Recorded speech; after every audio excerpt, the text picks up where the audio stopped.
The day a woman in pearl earrings slapped a bright orange HOA violation sticker onto my windshield like she was tagging a stray dog, I should have laughed.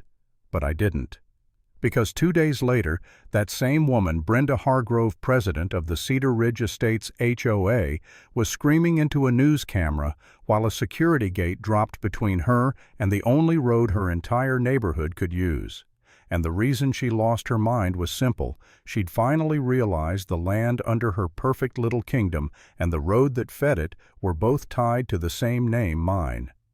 I'd just pulled up to my mailbox, dust still clinging to the side of my old Ford like it lived there, because it kind of did. My truck wasn't a fashion statement. It was a tool like a hammer, and nobody yells at a hammer for having scratches.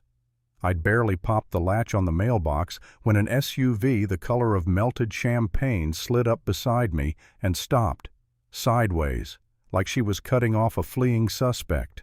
The driver door opened with this slow, dramatic confidence, and out stepped Brenda, mid-40s hair sculpted into a helmet, sunglasses big enough to hide a felony, and a smile that only existed to make you feel smaller. "Excuse me," she said, dragging the words out like she owned them. "Are you lost?" I stared at her, then at my mailbox, then back at her. "No," I said. "I'm getting my mail." She walked closer, eyes narrowing at my truck like she was seeing a rat in her pantry. "We don't allow this," she said, waving her hand at my vehicle. "Cedar Ridge has standards." I actually looked around for a hidden camera, because who talks like that in real life? "You don't allow me checking my mail?" I asked. She let out a tiny laugh, the kind people do when they think they're teaching a child. Not like this, not parked like that, not with that. Then she pulled an orange sticker from a folder she was holding like she'd been waiting her whole week for this moment and slapped it right onto my windshield. The adhesive made this ugly little squeak across the glass. "HOA violation, unapproved vehicle, subject to fine." There she said sweetly, "Now you're informed." My face got hot. Not just angry hot, humiliated hot. Like I'd been scolded in public by someone who didn't even know my name. I peeled the sticker halfway off, then stopped. Something in my gut said, "Don't. Keep it. Evidence." Brenda's smile sharpened. "If you'd like to avoid escalating consequences," she added, "you'll comply going forward." "And if I don't?" I asked. She leaned in, just a little voice dropping like she was letting me in on a secret. "Then we'll make sure you don't enjoy living next to Cedar Ridge." The way she said it, calm practiced, hit me harder than the sticker ever could. It wasn't a warning. It was a promise. I drove back to my place down the gravel cut that separated my quiet land from their manicured show-home world. My property wasn't fancy. It was real. Fence lines, cattle gates, old oaks, a farmhouse that creaked when the wind got opinionated. I'd inherited all of it from my granddad, 2,000-plus acres of Texas earth that had been in my family longer than Cedar Ridge had been a marketing brochure. When the lawyer read the will, I didn't feel rich. I felt responsible, like someone had handed me a piece of history and said, "Don't screw this up." But Cedar Ridge didn't care about history. Cedar Ridge cared about uniform mailbox colors and what kind of truck a man drove. The next morning, the HOA started, like clockwork. There was an envelope taped to my front door, Cedar Ridge letterhead official-looking with language that made it sound like I'd committed crimes against civilization. Notice of non-compliance. Unauthorized vehicle visible from community entrance. Potential fine schedule attached.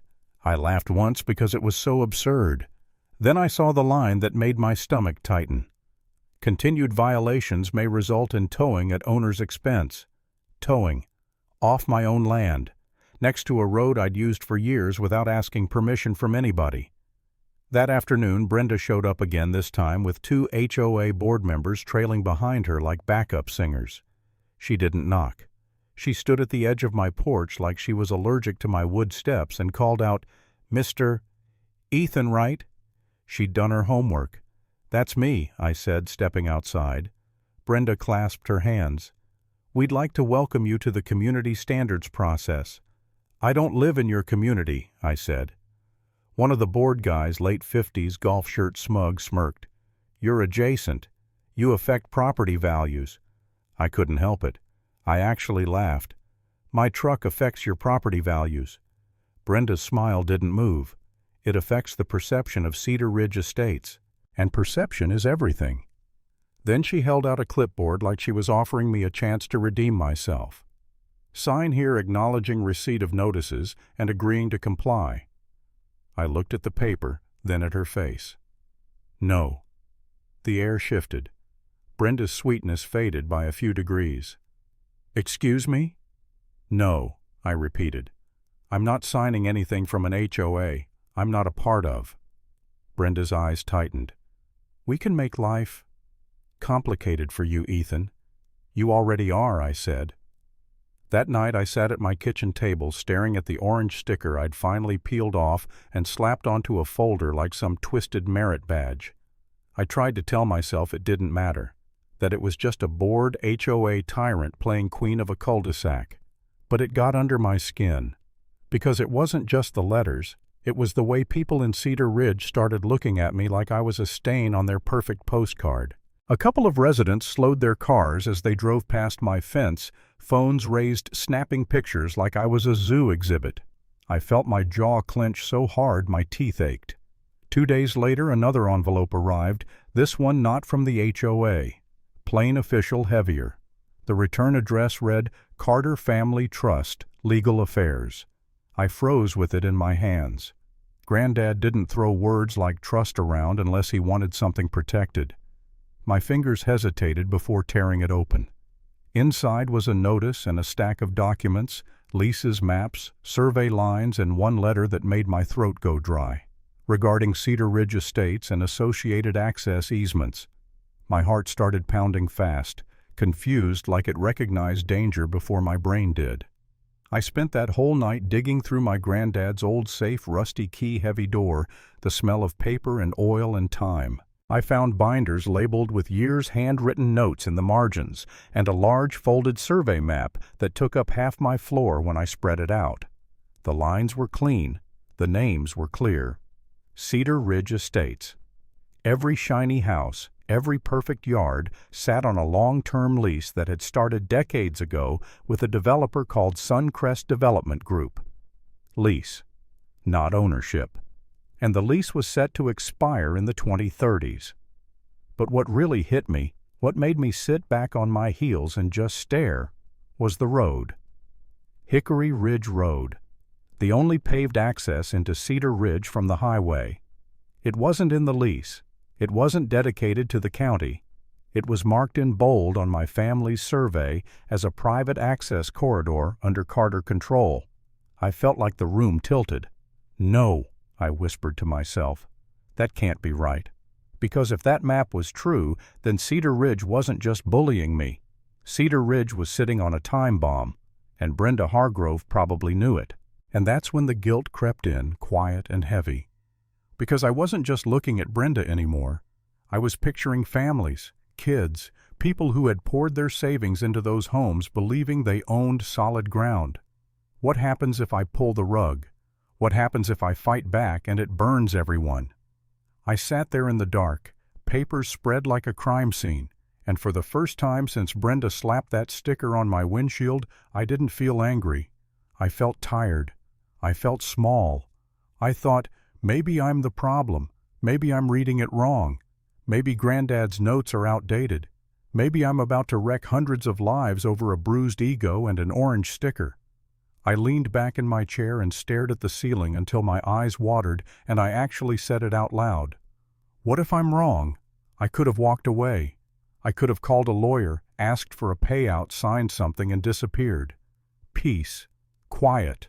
No war with a neighborhood full of people who already hated my truck. For a long minute that sounded beautiful. And then my phone buzzed. Another HOA email because yes, they'd found my email somehow sent to a list of residents with my name in it. Subject nuisance property, adjacent to community. In the body, Brenda wrote, the individual residing on the adjacent parcel has refused compliance and may pose a safety and property value risk. Please report any suspicious activity. suspicious activity, like breathing near their fence, like checking my mail, like existing. Something snapped back into place in me, not rage clarity. If Brenda was willing to paint me as a threat to control a narrative, what else was she willing to do to protect whatever secret she was sitting on? The next day, Brenda arrived at my property with a man in a suit. Gregory Hale, according to his card, an attorney with the kind of handshake that felt like it came with an invoice. Brenda's smile was back brighter than ever, which meant she was dangerous. "Ethan," she said, like we were old friends, "we'd like to offer you a solution." Gregory held out a folder. "We can purchase your adjacent land," he said smoothly, "at a fair rate. You relocate, we resolve future disputes, everyone wins." I flipped through the papers, and there it was, buried like a landmine language that shifted liability for historical title defects and access issues onto me after the sale. They weren't buying peace, they were buying a scapegoat. I looked up at Brenda. "So I sign this, and I become the guy who caused all your problems," I said. Brenda's eyes didn't blink. "We're trying to help you," she said. "No," I said quietly. "You're trying to save yourself." Gregory's smile faltered. Brenda's sweetness vanished so fast it was like someone flipped a switch. "Listen," she said, voice low, sharp. "You're outnumbered. You're one man with a dusty ranch and a truck that looks like it crawled out of 2011. We have homeowners, lawyers, influence. You can take our offer, or you can find out what it feels like to have 200 people blaming you for their inconvenience." I felt my hands curl into fists. "Get off my property," I said. Brenda stepped back, but her eyes stayed locked on mine.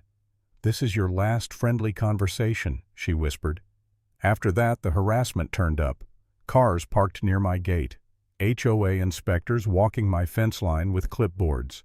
Someone called the sheriff for a wellness check on me, claiming I'd been acting unstable. Unstable. Because I wouldn't let a suburban dictatorship bully me on my own land. I installed cameras. I saved emails. I started recording every interaction because if Brenda wanted to play dirty, fine. I'd play documented. I drove to the county records office and asked for the most senior clerk they had. That's how I met Linda Morales, late 60s, sharp eyes, coffee in one hand, like it was part of her skeleton. She listened without interrupting, flipped through my documents like she'd been waiting years for someone to bring her something interesting, then set the papers down and said, "Honey, if this is accurate, that development sold dreams on rented dirt."